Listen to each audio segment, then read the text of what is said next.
guys, what's going on? Welcome back to The Farm, a series where I sit down, talk about whatever is on my mind, or things you guys suggest, topics you guys suggest. Today I will be talking about a question that was left on, or just a topic that was left on the last episode of The Farm. Again, it doesn't have to be about movies. You know, it could be anything you guys want to hear me talk about. So be sure to leave different things. I'll start to leave the audio for these in the description to download if you guys want to just listen to it separately. Or if you want to watch the video, that's fine. But this is kind of meant to be, like a lot of you guys said, it was like a podcast almost. So this is going to be more podcast style. It's going to be on top of footage of me playing Minecraft now. That was a lot of suggestions that people had left, was that I just maybe do post commentary. That way I'm not distracted from what I'm talking about, which is absolutely a great idea. And I am totally stealing that and doing that. So now it's kind of more so podcast style, where on top of that, I will be playing some Minecraft in the background for you guys to watch if you are interested in watching as well as listening. So hey, that's what it is. Don't complain about me making a farm again. That's why it's called The Farm, because I like making farms in Minecraft, okay? Anyway, so today I'm going to be taking a question from Filipino Sniper, asked on my last farm episode. You may or may not have answered this, but what is your opinion on found footage films? Just anything you could say about them. Also, if you have any favorites, or if you enjoyed any, which ones are they? So, found footage movies. I am kind of tired of found footage movies. It seems like the horror movie market, and I talked about horror movies in the last one, is just flooded with found footage movies. It's like somebody was like, hey, this makes things scarier, and doesn't wear on your patience at all. It's kind of like in the horror movie genre where every single movie has to be based on a goddamn true story. And that's just not true at all. Movies that are based on a true story, I don't really care. Half the time, they're exaggerated to all hell, or they're just not based on a true story at all. So it's just frustrating because it doesn't make it any scarier whether it's based on a true story or not. If the movie's scary, it's scary. That's it. That's it for me. So found footage, it's just flooded. I think there are some ones that have good merits to them, but my fundamental problem with found footage, and I've talked about this a little bit, and I mentioned this in the last podcast, Liz and I have done a horror movie series, review series on her channel, and we've reviewed a handful of found footage horror movies. And so I've talked about this a fair bit on there, but I wanted to put it on here and answer the question just because it kind of triggered in my mind. Yeah, I do want to talk about this a little bit. My biggest problem with found footage movies is every single time you have to spend an inane 15 to 20 minutes setting up why you are filming in the first place. Why are people filming? And half the time, I've almost always seen people say in the movie, I just want to document this. I want to document everything. We're on a vacation. I want to document the best vacation we've ever done. And then it turns into like fucking a zombie movie or something like that.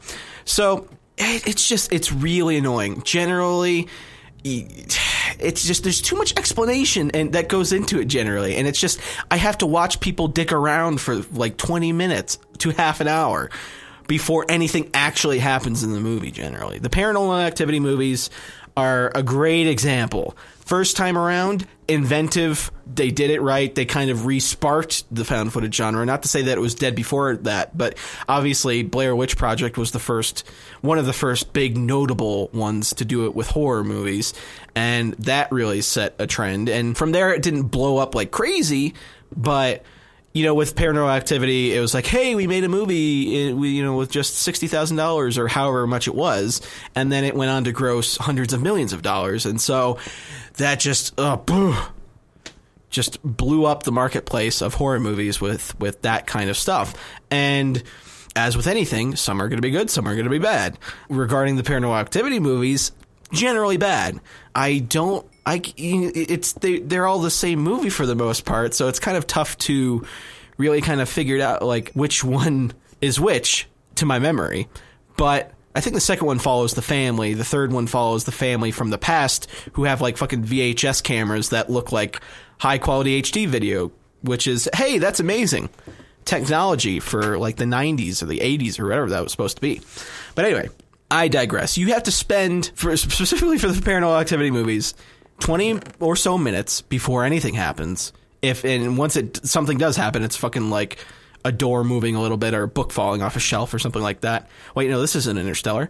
But you just have to wait for that stupid stuff. And then, like, in every single instance, I'm going to set up cameras all around the house and document everything 24/7. And the guy who was, like, in the 90s doing this, he would have had to been changing tapes I don't even want to get into it. But it's just inane, boring, just, I gave all the Paranormal Activity movies. I've seen every single one to date. I've seen every single one of them just because I'm curious as every single time. And plus, I like movies. Good or bad, I like watching movies. I don't want to, go on a raging rant after I see these movies, kind of like I am now. But I'm always curious. So, yeah, the Paranormal Activity movies are just, they're so just tedious and not scary. And the only thing is, like, that really kind of makes you jump is the jump scares.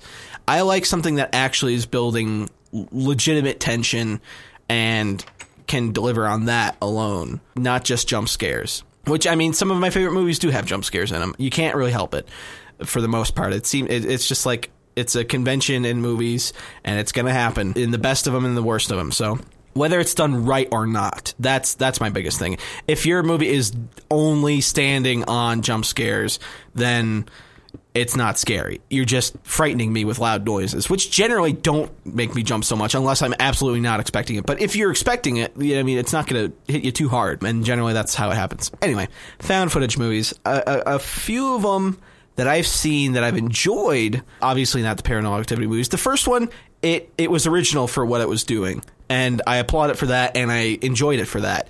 I didn't think it was an amazing movie, but I thought for an independent film, essentially, that was made on a very low budget and did as well as it did. Congratulations to them. I understand why they're making 1 million of them, because they're cheap and they make a lot of money.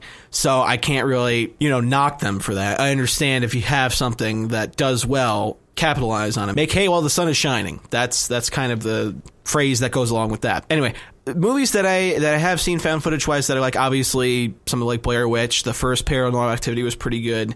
It progressed in a slightly not obnoxious way, although the guy character in that constantly taunting the ghost was just stupid. But let's see, there's a movie that Liz and I had watched called The Borderlands. That was about priest. I think it was the Catholic Church investigating a potential miracle, I guess, some sort of act of something that had happened in a I believe it was an Irish or English, like out in the country of the UK church, where there was a miracle that had happened where something had got knocked over during a procession, and it became a big thing. It was videotaped, and the church sends out a priest and essentially a guy to document the investigation. So that's why they have cameras. Like they wear like head cams while they're investigating, and so that's kind of how we see most of the stuff. He sets up cameras in the church to investigate any sort of wrongdoing, if it was foul play or something like that. And it as it progresses, things actually start to happen, and it was a good story. It had good characters. I was invested in the characters. There was a lot of time setting up the characters.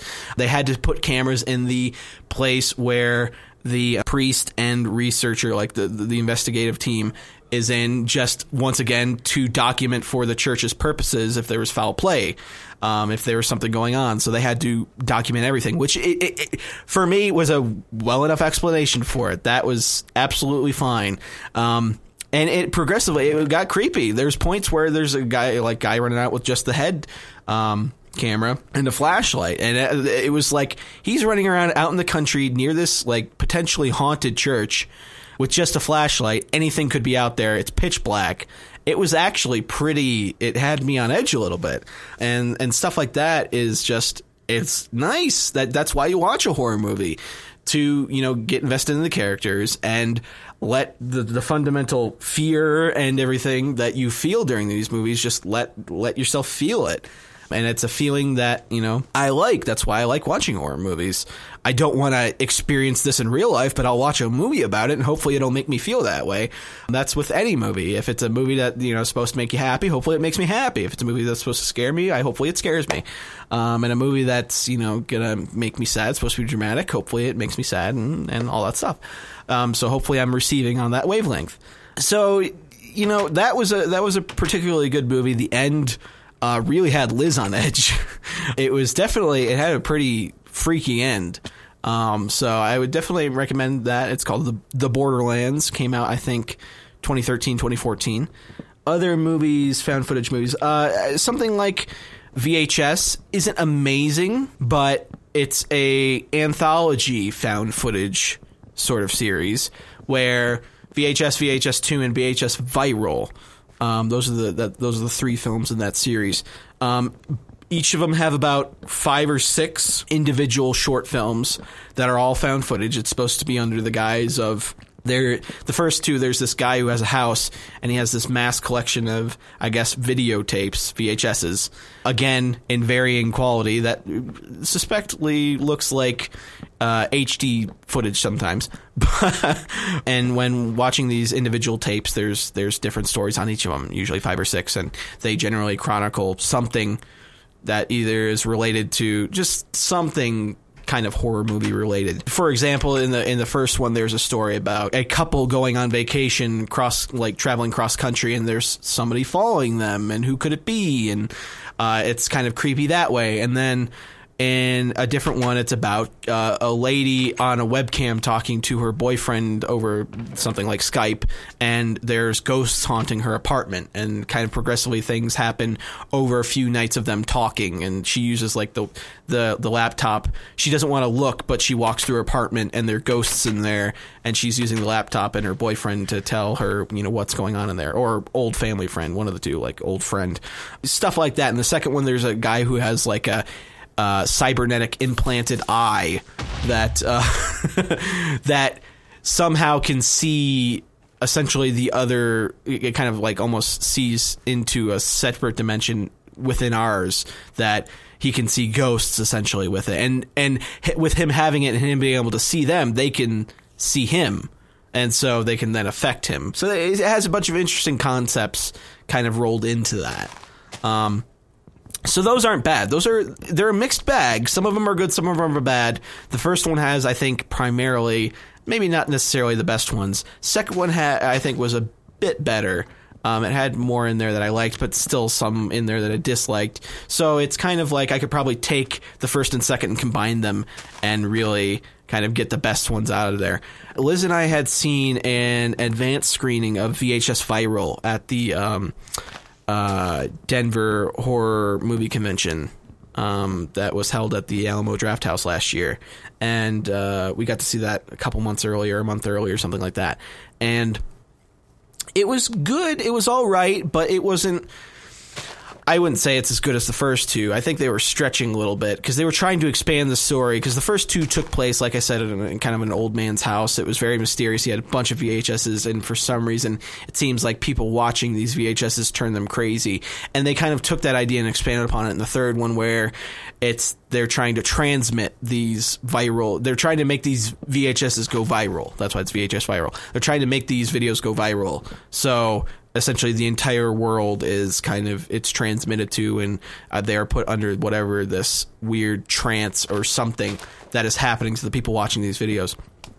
So there's like I said, there was individual stories, but there's in between segments that kind of tie it all together. Like whoever's watching these videos, it's kind of confusing if you haven't seen them, but if you have, or I would recommend you check them out. I mean, you might like all of them, or you might like some of them like me, or something like that. It's two different tastes. But yeah, it's an interesting series, and I would say check it out either way. The VHS Viral, there's only really like 1 or 2 in there that I liked of the 5 or 6 of them, and the last one went on a little too long to my taste. But yeah, anyway. It's something Liz and I had checked out in theaters, As Above, So Below. That was all right. I thought that was pretty good. Wasn't really boring at any parts. I wasn't. it started off at a nice clip and kept me interested throughout. They were quick with the explanation as to why they were filming, and it went from there. It didn't really drag too much, and it was, like I said, interesting throughout. We had not much expectation, but we went and saw The Pyramid, which is kind of similar to As Above, So Below, but took place in Egypt in an unexplored pyramid that they had discovered, and it was not good at all. A similar kind of style to As Above, So Below, but just didn't have the characters that we really cared about. It didn't have a great of a story. It was kind of like, what the hell's going on? In half of these movies, the biggest problem for me, after a certain point, why the fuck are you still filming? Why are you still filming? The latest Paranormal Activity movie, Paranormal Activity Marked Ones, whatever it is, there is literally a part where the main character, who is the one filming in the first place, essentially gets, possessed. Then his friends start filming. I'm like, why are you filming? Why do you give a shit? He was the one who was filming in the first place. It doesn't make sense that you are now all of a sudden filming for him. Like, do you want just to continue documenting him? Like, there was no reason. There was absolutely no reason for them to continue filming. But, yeah, I don't know. Something I also kind of forgot to mention that I'm inserting later after the fact that I talked about. I completely forgot to talk about it. A found footage movie by the team, I should say, who made the Blair Witch Project. Eduardo Sanchez co-directed that film, and more recently worked on a found footage Bigfoot film called Exists. Again, that was another movie that Liz and I saw at the Denver Horror Film Festival, and that was actually a surprisingly good movie. It had the excuse of, I want to document this, like, sort of deal, where it's like, I'm just documenting the best vacation ever. But then it turns into essentially Bigfoot's hunting these people. For what reason? It's pretty clear at the beginning of the film when you watch it, but I don't really want to spoil it. But something happens that leads these either one or a few Bigfoots to, I think it's a few, to harass these and kind of pick off these vacationers. It was a very interesting film. I was really entertained by it throughout. And again, like I said, the Blair Witch Project was, that's one of the kind of high-held found footage films, and for good reason.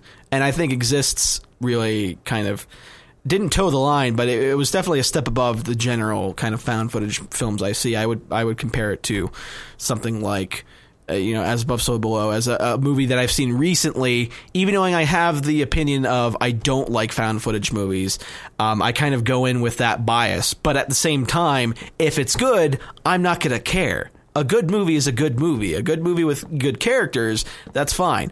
I would say Exists didn't necessarily have the strongest characters, but there was plenty of time to set them up, to kind of understand their personalities a little bit, and I thought it was interesting throughout. It had some good turns, and the way it played out was nice.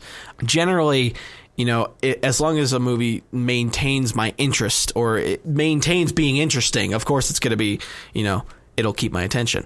Even though it didn't necessarily have the strongest characters, it still was interesting the way it progressed. So, yeah, I just wanted to slip this in to the already recorded, found footage thing.